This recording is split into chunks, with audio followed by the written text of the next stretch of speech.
Dhananjay, and I'm not as prolific as you, but I hope to train for a marathon someday. And I think just listening to you inspires me to, take this step forward. And I hope your South American marathon happens soon. I think that's the last continent, right, Dhananjay? Yes, I'll touch upon the other races very quickly. Sure. Uh, And just because I want to be respectful of your time, Dhananjay, I don't want to be. Can we do 5 minutes more, Dhananjay, than the. sure, because I needed to give not just the first marathon, but other marathons. So Sure. after that, I've done the Europe. I did marathons. I did it in Berlin, and I did in Paris, where the entire family was there to cheer me because it was during their summer vacations. So, And like I were said, I these was in, sorry, were these in 1 year breakdown? So one marathon every year, right, Dhananjay? kind of initially I did one marathon every year. Okay. Then I did the Mumbai marathons also, the full marathon. And I wanted to also highlight one thing that in 2014, 4.5 years after my surgery, I was also honored to being the pacer for the 6 hour bus. Wow. So at one time, so it was unbelievable that a heart patient is guiding able-bodied patients to complete a marathon within a specific time. So that was an unbelievable experience for me to be a pacer uh, from somebody who could not take two steps uh, after the surgery to now guiding able people, younger people, people half my age to finish the marathon was something unbelievable. Wow. And after that, I've done a marathon. uh, from the city marathons, I moved to a more difficult marathon because I wanted to see how much my body was able to help me further. I wanted to be in zones where I could push it to the limit and see how much it could help me grow further. And it is an incremental journey because it is I'm giving a 12-year horizon in Hmm. the book. And it's not just a 6 months post surgery I did my half and the book ends. It is giving a person a 12-year horizon of how beautiful life has turned up after a health handicap. And it's one step at a time. It's in always incremental. And anything of value in life, anything which is meaningful in life, takes time, it takes consistency, it takes everyday ritual. Every day for 12 years, when I wake up in the morning and go for my run, there's nobody outside to cheer me for every run, nobody outside there to garland me with a medal.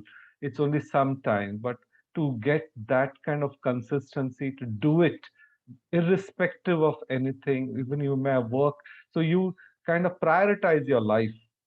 You don't go out on some occasions. You put a priority at work also. You won't work beyond this time limit. Got it. You will.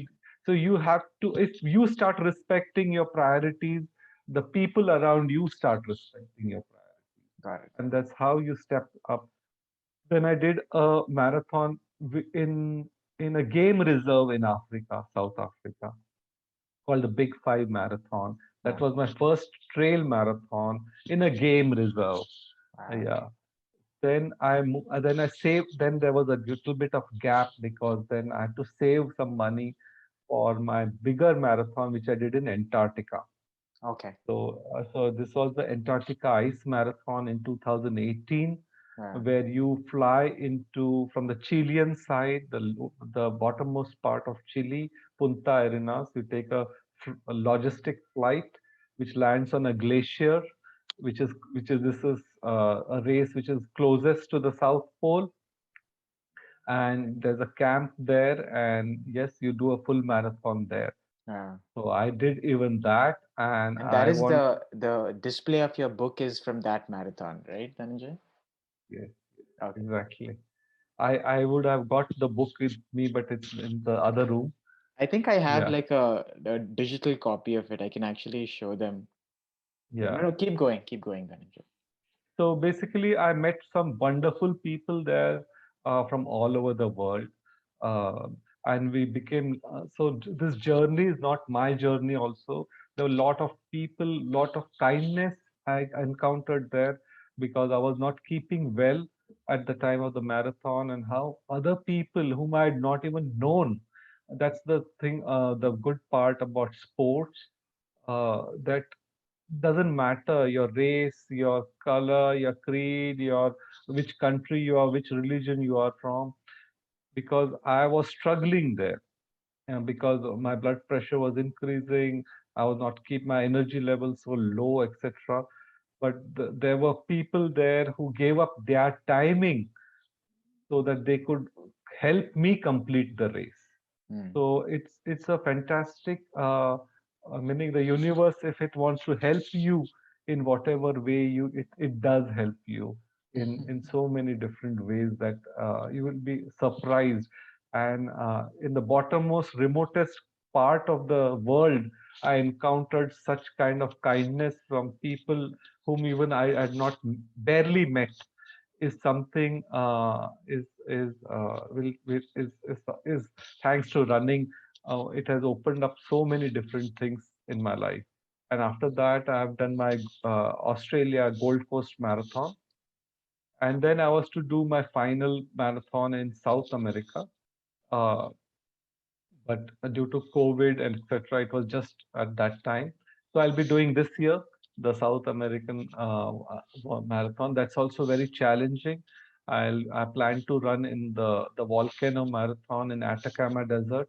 Wow. Uh, so that's the driest place. Yes. So I'm all eager to do something very different for my seventh and by that I'll become one of the rarest person to have run full marathon in all seven continents post open heart surgery. Wow. And you have documented this journey in detail in the book, right, Dhananjay? Yes. Yep, that's amazing, Dhananjay. I want to talk to you in so much detail about each of your races and how you trained for it. But to conclude the interview, Dhananjay, like, can you, for someone that really, because I think running teaches you a lot about life, the fact that you wake up every day and you practice it, and sometimes you need to slow down. You don't always have to be very fast. Similarly in life, when you face some challenges, it is okay to slow down. It's okay to take some rest, and then when you are most productive, you can go a little faster. And then, so what does running teach you about life, Dhananjay? Because you have run for so long. What do you think it teaches you about being human? Yeah. So uh, I I think running has been, been a lot of internal journey to me also, w- rather than external. Of course, it's going to exotic places and running, but it's far more an internal journey. And because it's not always the same, you may train a lot, but still you'll have some kind of issues with when I had at the time of Antarctica or something. So how do you take, even after training, certain setbacks in your life? Hmm. How do you uh, how do you understand the meaning of impermanence of a moment in life? You may dream about completing something or something like that, but when you realize that everything is so impermanent, even that moment will go away. So you're not living for a finish line, but you're focusing more on the journey, more on the people there, more on your experiences. And I think in the nutshell, you're focusing on becoming a better version of yourself on a regular basis. Every day, you are running is teaching me to become a better version of myself, not only physically, but even mentally, emotionally. So I think that translates into your relationships at home, with your friends, at work, everywhere, just becoming better every day.